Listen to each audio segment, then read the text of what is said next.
warahmatullahi wabarakatuh. Perkenalkan, nama saya Nuhana Diro. Saya adalah dosen spesialis kualitas daya listrik yang berasal dari program studi D4 Teknik Otomasi Listrik Industri jurusan Teknik Elektro Politeknik Negeri Jakarta.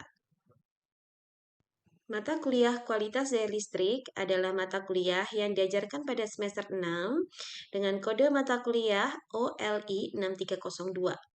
Mata kuliah ini terdiri dari 2 SKS dengan 1 SKS teori dan 1 SKS praktek.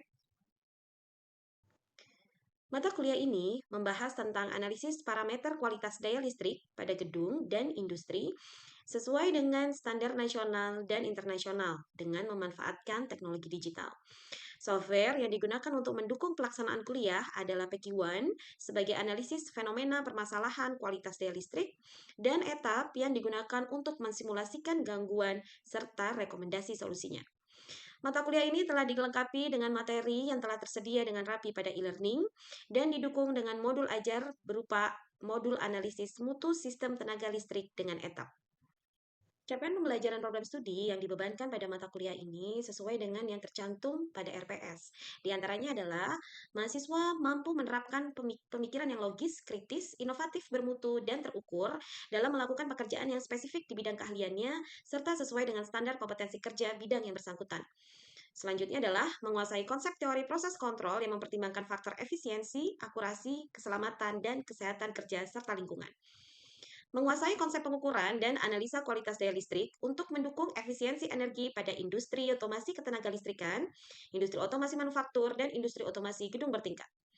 Mampu mengidentifikasi permasalahan pada proses produksi dan mengusulkan alternatif solusi. Lalu, mampu mengukur dan menganalisa parameter kelistrikan untuk mendukung efisiensi energi pada industri otomasi ketenagalistrikan, industri otomasi manufaktur, dan industri otomasi gedung bertingkat. Susunan pembelajaran mata kuliah kualitas daya listrik sesuai dengan kemampuan akhir yang diharapkan kepada mahasiswa, yaitu mampu menjelaskan definisi kualitas daya listrik, mampu menunjukkan standar nasional dan internasional, parameter-parameter kualitas daya listrik, mampu mengidentifikasi permasalahan kualitas daya listrik, mampu menggunakan software untuk melakukan simulasi fenomena permasalahan kualitas daya listrik, mampu menjelaskan fenomena harmonisa, mampu mengidentifikasi sumber-sumber harmonisa, mampu mendesain filter harmonisa pada sistem tenaga listrik, serta mampu menerapkan pemodelan filter harmonisa pada software simulasi etap. Hasil pembelajaran akan dinilai dengan menggunakan kriteria sesuai dengan peraturan yang berlaku di PNJ dengan persentase sebagai berikut. Aktivitas partisipatif sebesar 35%, hasil proyek 25%, tugas 10%, UTS 10%, dan UAS 20%. Daftar referensi yang digunakan pada perkuliahan ini adalah modul analisis mutu sistem tenaga listrik yang telah dikembangkan oleh saya beserta dengan rekan-rekan sebidang, serta referensi yang bersumber dari referensi primer dan sekunder. Kualitas daya listrik merupakan mata kuliah yang mengkombinasikan kemampuan kognitif dan psikomotorik mahasiswa. Oleh karena itu, strategi penyampaian mata kuliah ini harus berpusat pada mahasiswa. Selain berdiskusi aktif dalam kelas, mahasiswa juga akan mendapatkan pengalaman belajar dalam kelompok, case study atau studi kasus, serta project-based learning. Contoh pelaksanaan perkuliahan kualitas daya listrik seperti yang ditunjukkan pada video berikut ini.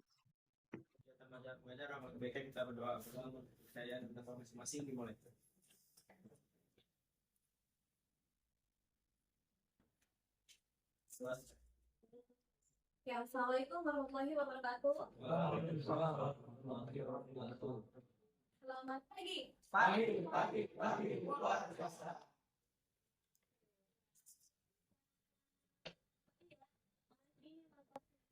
Kita nih di kualitas daya listrik ya.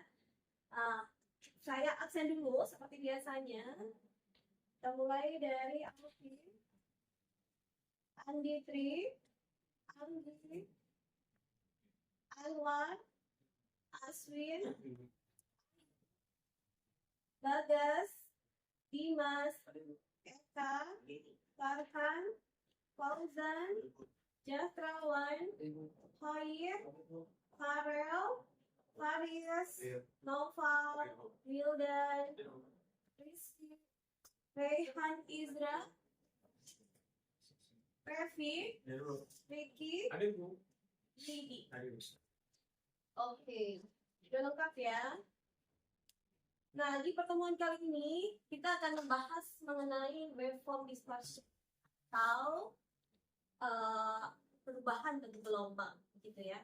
Nah, waveform distortion ini merupakan kelanjutan dari mata kuliah kita atau materi kita yang sebelumnya. Sebelumnya kita belajar apa ya?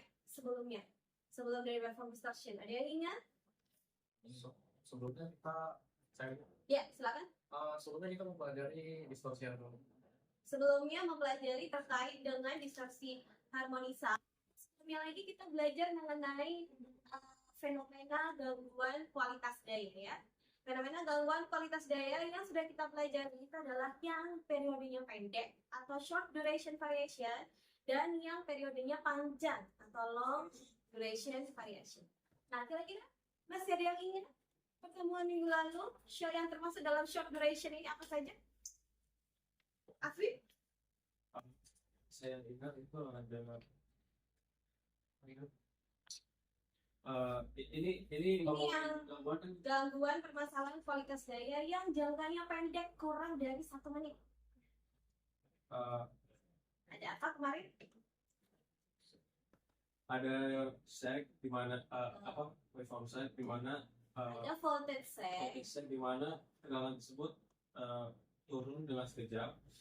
Ada juga yang kebalikannya namanya Namanya apa? Ada yang bisa bantu Aswi? Namanya apa? Overshoot. Kebalikan? Bukan overshoot, apa istilahnya? Kebalikan dari voltage seg. Over voltage adalah durasinya lebih panjang. Kalau durasinya pendek, jadi apa? Voltage swell ya, atau peningkatan tegangan sesaat. Nah, yang membedakan antara voltage swell dengan over voltage sama-sama kenaikan tegangan, yang membedakan adalah durasi. Ya, semuanya sudah ada typical condition, ya, kondisi tipikalnya. Nah, kondisi tipikalnya itu sudah dijelaskan pada IEEE standar 519 yang telah kita bahas di pertemuan sebelumnya. Ya, silakan boleh dibuka kembali catatannya, dibuka kembali materinya yang sudah tersedia di e-learning karena sebenarnya sudah ada di e-learning ya. Oke. Nyambung lagi kita ke waveform distortion atau gangguan atau perubahan bentuk gelombang. Nah, kalau diartikan secara harfiah, kira-kira apa sih waveform distortion ini untuk teman-teman? Ayo, masih semangat kan? Masih pagi loh ini. Masih pagi, hari Senin ya. Tentunya teman-teman masih semangat. Apa yang berkaitan dengan waveform distortion? distortion itu kan ada perubahan dari gelombang ya Bu. Nah bentuknya itu yang seharusnya dia sinusoidal sempurna, tetapi menjadi hal yang tidak sempurna di mana saat dicek, misalkan di Wikipedia, gelombang yang dihasilkan itu seperti ada perubahan, ada yang seperti down lagi, ada yang turun lagi, yang harusnya melengkung tetapi malah menjadi zigzag. Iya. Ya, jadi maksudnya dia tidak sinusoidal murni gitu ya, teman-teman ya. Itu adalah waveform distortion. Nah, untuk mengenali lebih dalam lagi terkait dengan waveform distortion ini sebagai salah satu fenomena permasalahan kualitas daya, kita akan bahas melalui slide berikut. Nah, selain itu, saya juga mengharapkan partisipasi aktif dari teman-teman ya, supaya nanti kita diskusinya bisa lebih hidup lagi, teman-teman juga bisa mendapatkan mungkin insight ataupun ilmu-ilmu di luar dari materi ini yang masih berkaitan, sehingga bisa semakin bukan menjadi hafal gitu teman-teman ya, tapi jadi lebih memahami materinya itu fenomena yang termasuk dalam waveform distortion ini seperti apa. Tidak hanya kita berdiskusi dalam kelas, nanti kita juga akan melakukan praktik pengukuran menggunakan power quality analyzer. Ya, Menggunakan power quality analyzer, nanti kita akan cek di bawah. Lalu teman-teman setelah mendapatkan hasil pengukurannya yang berkaitan dengan waveform distortion ini, teman-teman bisa langsung cek hasilnya ya. Sudah bawa laptop semua kan? Per kelompok yang sudah saya bagi sebelumnya sudah? Oke. Kita sudah siap ya. Ya, kita di sini ada 3 agenda. Jadi yang pertama ada penjelasan terkait dengan waveform distortion. Kemudian supaya lebih mempertebal lagi pemahaman teman-teman terkait dengan materi ini, kita akan praktik lalu kemudian ketika sudah menemukan permasalahannya, kita nanti akan mensimulasikannya seperti itu ya. Waktu itu kita sudah pernah mensimulasikan terkait dengan aliran daya, terkait dengan voltage yang di pertemuan sebelumnya ya. Dan sekarang kita akan lanjut simulasinya ke informasi. Jadi satu hari ini kita bakalan padat dan lengkap, oleh karena itu teman-teman harus mempersiapkan baik-baik ya. Oke, waveform distortion tadi dijelaskan oleh Aswin, dia berkaitan dengan bentuk gelombang. Gelombangnya tidak sinusoidal, tadi keywordsnya seperti itu, tidak sinusoidal. Nah, kemudian kita mau lihat nih, kira-kira apa sih yang akan kita bahas selama beberapa waktu ini. Jadi kita dengan jenis-jenis dari perubahan bentuk gelombang. Yang pertama ada self-step, ada notching, ada noise, ada harmonics, dan interharmonics. Kira-kira dari keempat tipe atau jenis dari waveform distortion ini, teman-teman ada yang bisa memberikan kepada saya penjelasan singkatnya? Ya, Eka. Di self-step yang saya tahu itu Bu, jadi dalam jaringan sistem itu ada kehadiran tegangan atau arus DC. Jadi tegangan arus DC yang timbul di sistem jaringan AC. Jadi tadi disampaikan timbulnya komponen DC pada sistem AC seperti itu ya. Lalu efeknya seperti apa? Bisa dijelaskan lebih lanjut ya kira-kira kalau ada DC itu bagaimana? Kalau yang saya tahu tadi di trafo itu jadi salah satu efeknya adalah pada trafo terjadi overheat. Karena mungkin adanya penambahan komponen DC tadi ya. Oke, kemudian tadi DC offset. Saya pengen tahu dari teman-teman notching itu bagaimana? Notching, setelah notching. Dia tahu atau sama sekali tidak tahu notching? Kalau tidak sama sekali tidak tahu nih terkait dengan notching, kita bisa bergerak ke noise. Nah, kalau noise pasti istilah yang paling sering kalian dengar. Noise itu apa? Dimas? Noise itu spektrum frekuensi kurang dari 200 kHz yang menopang pada tegangan atau arus dari sistem daya listrik. Nah, itu apa namanya kira-kira efeknya itu apa ya? Noise gitu.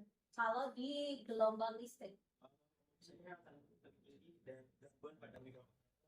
Jadi dia terdistraksi gitu sama gelombang noise. Ya, jadi gelombang noise karena dia bentuknya berbeda dengan gelombang sinusoidal murni, akhirnya dia menyebabkan malfunction mungkin seperti itu ya, misoperasi. Jadi peralatan-peralatan sensitif seperti yang dijelaskan oleh Dimas tadi. Ya. Tuh, penjelasan singkatnya. Kemudian di terakhir, harmonisa dan interharmonisa. Ini saya rasa teman-teman pernah mendengarnya ya, karena mata kuliah sebelumnya di semester lalu ada juga materi yang membahas terkait dengan fenomena harmonisa atau interharmonisa ini. Apa kira-kira? Rehan? Harmonisa? Kalau harmonisa yang kita tahu itu tegangan pada gelombang sinusoidal yang memiliki frekuensi kelipatan dari bilangan bulan. Oke. Memiliki frekuensi kelipatan bilangan bulan. Berarti dia berbeda ya dengan frekuensi fundamental dari sistem tersebut. Ya. Oke. Kayaknya nih pada jago-jago nih sudah nih untuk yang apa namanya terkait dengan waveform distortion. Ya.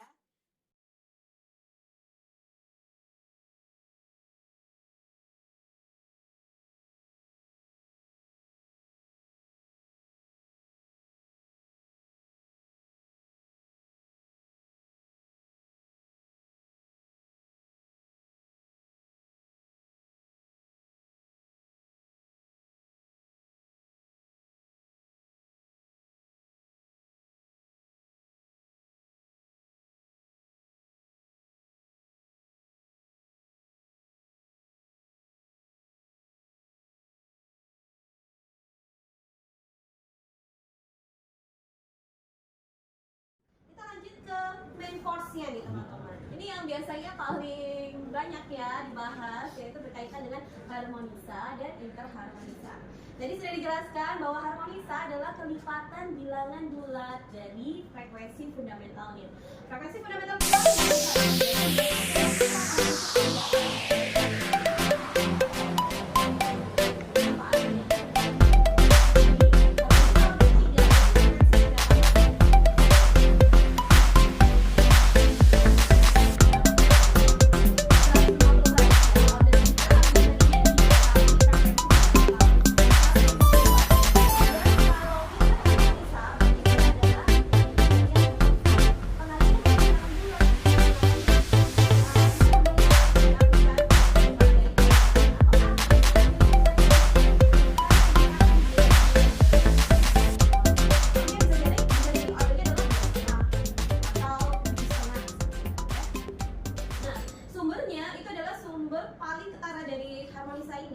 adalah beban-beban yang sifatnya non-linier. Non-linier artinya tidak ada linearitas antara tegangan dengan arus, ya.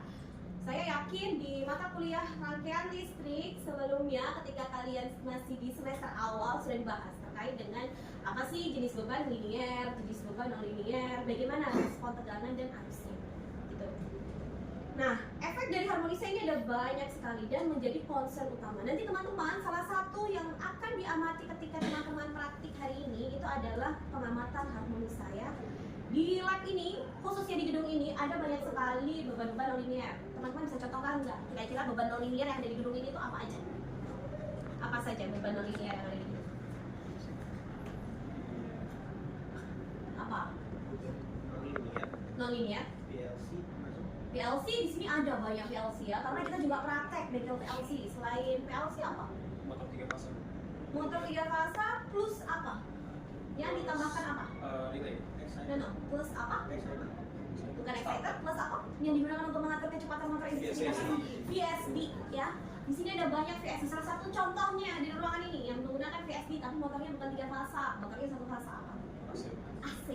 Ya, AC ada pengaturan kecepatan ya kan? Oke, ada AC, ada VSD yang digunakan untuk mengatur putaran motor 3 fase. Kita ada di bengkel kan ya, yang seperti itu. Nah, kemudian apa lagi ada di gedung ini? Beban non-liniernya. Komponen semikonduktor di lab. Komponen semikonduktor di lab, benar, karena kita sedang di bawah sedang ada praktik ya, kebetulan pas banget di bawah ada praktik elektronika daya. Kemudian apa lagi? Lampu LED ini termasuk beban non-linier karena dia ada proses penyarahannya kan? Nah, padahal sumbernya adalah AC. Proses penyarahan membutuhkan elektronika daya, komponen elektronika daya, berarti dia juga bisa menyebabkan adanya harmonisa pada sistem. Jadi teman-teman bisa lihat ya, kira-kira di gedung ini, ketika kalian akses panelnya, nilai harmonisanya tinggi atau rendah ya? Oke, harmonisa bentuknya seperti ini ya teman-teman. Jadi ini saya mengulang atau merefresh kembali yang telah dijelaskan oleh kemarin elektronika daya dengan siapa?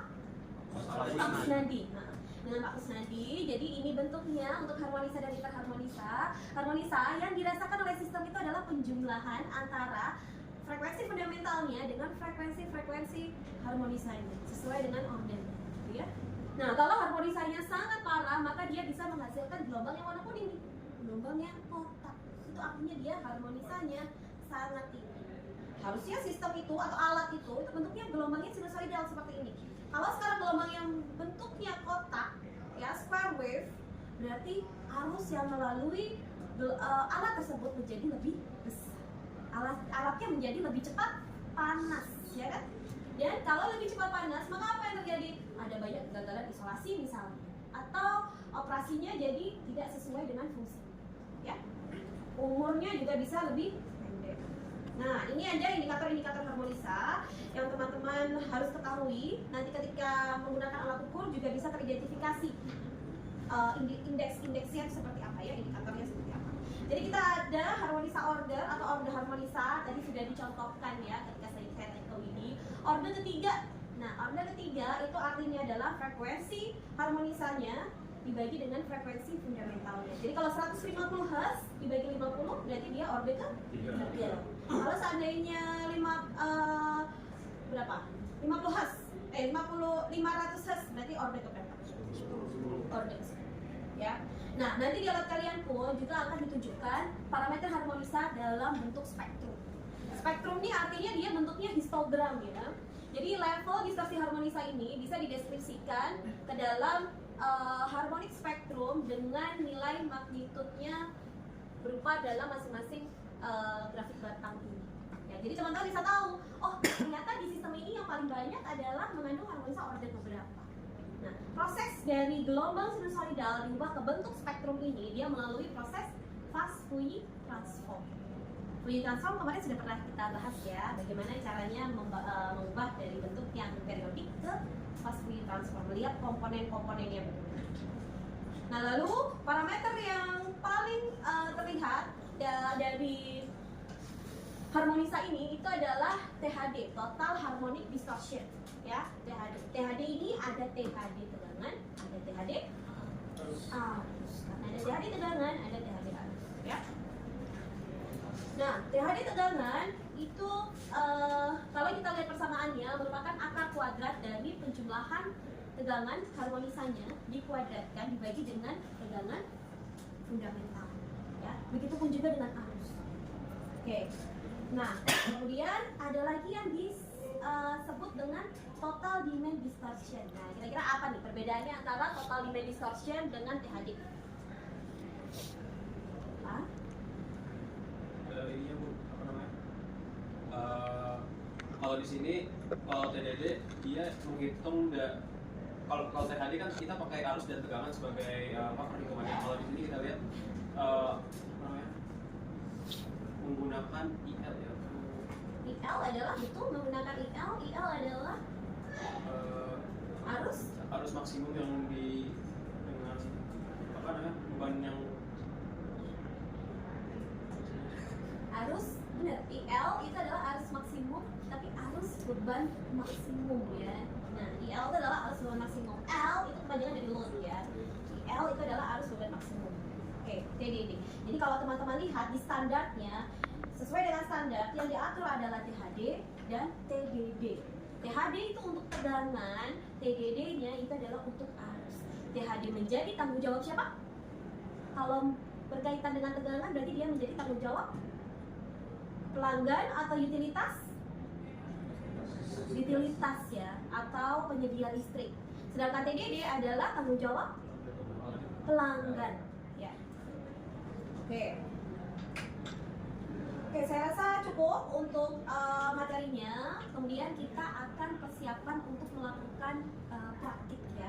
Teman-teman kemarin sudah saya bagi kelompoknya, kemarin juga sudah mulai mengidentifikasi, melakukan job safety analysis, kira-kira lokasinya di mana, seperti yang saya tunjukkan waktu itu, lalu potensi bahayanya seperti apa, dan sudah dikumpulkan semua JSA-nya kepada saya. Maka silakan kalian bisa persiapan dulu ke bawah ya, sesuai dengan kelompoknya masing-masing untuk mengambil alat power quality analysis. Oke? Kira-kira dia mau ditanyakan sebelum kalian praktik di bawah?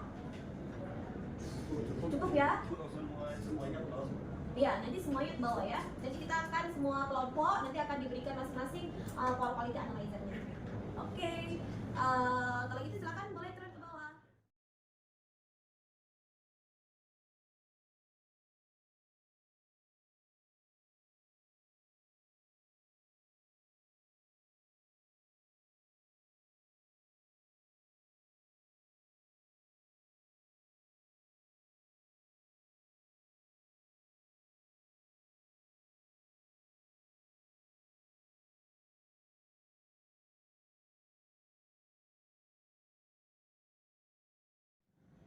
Oke. Sudah mendapatkan PQ1-nya. Kalau sudah mendapatkan PQ1, semua datanya bisa teman-teman generate ke dalam laporan ya.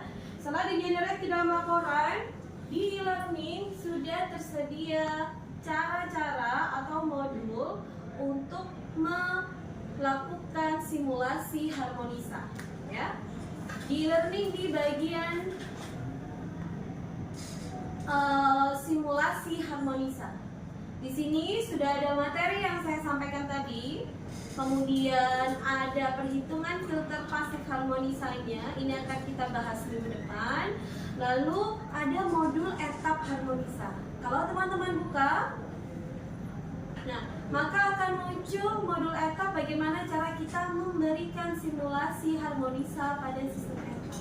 Ya, semuanya sudah lengkap, sudah ada rating untuk masing-masing komponen. Kalau di modul yang sebelumnya kalian diajarkan step 1, 2, 3 masing-masing step ya, setiap step untuk membuat single line diagram sampai dengan mensimulasikannya.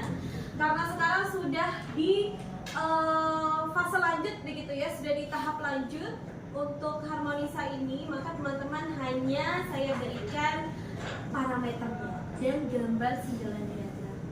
Ya, nanti masing-masing kelompok di rumah silakan dilanjutkan penggambaran diagram rangkaiannya.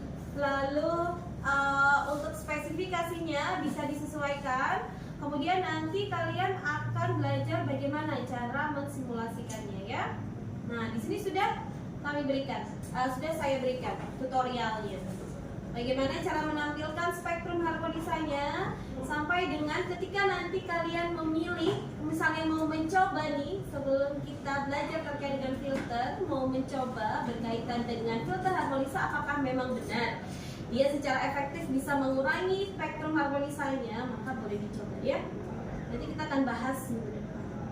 Oke, tadi sudah praktek, sudah mendapatkan teori juga terkait dengan harmonisa. Kemudian teman-teman sudah melihat ya di sisi PQ1-nya, sudah bisa berhasil untuk mengenerate laporannya. Nah, lalu tugasnya adalah membuat analisa ya. Analisanya bisa dilakukan dengan bantuan software ETA. Nah, kira-kira ada yang mau ditanyakan untuk pertemuan kita kali ini? Cukup? Jika ada pertanyaan yang misalnya belum sempat kalian sampaikan ketika kelas, boleh disampaikan via jalur pribadi begitu ya, bisa japri ke saya via WhatsApp atau saya selalu ada di kampus. Teman-teman bisa berdiskusi berkaitan dengan simulasi etap ini, khususnya saya ingin teman-teman mencoba sehingga teman-teman bisa semakin paham nih bagaimana sih mensimulasikan harmonisa, bagaimana nanti hubungannya dengan filter harmonisa yang akan kita bahas di minggu depan. Oke? Terima kasih atas kehadirannya serta partisipasi aktifnya untuk hari ini teman-teman. Semoga ilmu yang kita pelajari, praktek yang sudah kita lakukan bisa mendukung teman-teman, tidak hanya memahami mata kuliah saya, tetapi juga nanti bisa diterapkan ketika misalnya kalian internship atau misalnya kalian menemukan permasalahan kualitas daya di rumah kah atau di perkantoran tempat kalian bekerja, maupun ketika kalian nanti sudah bekerja di industri ya. Oke, kalau begitu karena tadi kita sudah buka dengan berdoa, maka saya serahkan ke kalian untuk tutup dengan doa juga ya. Oke, untuk mengakhiri kegiatan belajar mengajar, lebih baiknya kita berdoa menurut kepercayaan dan agama masing-masing dimulai.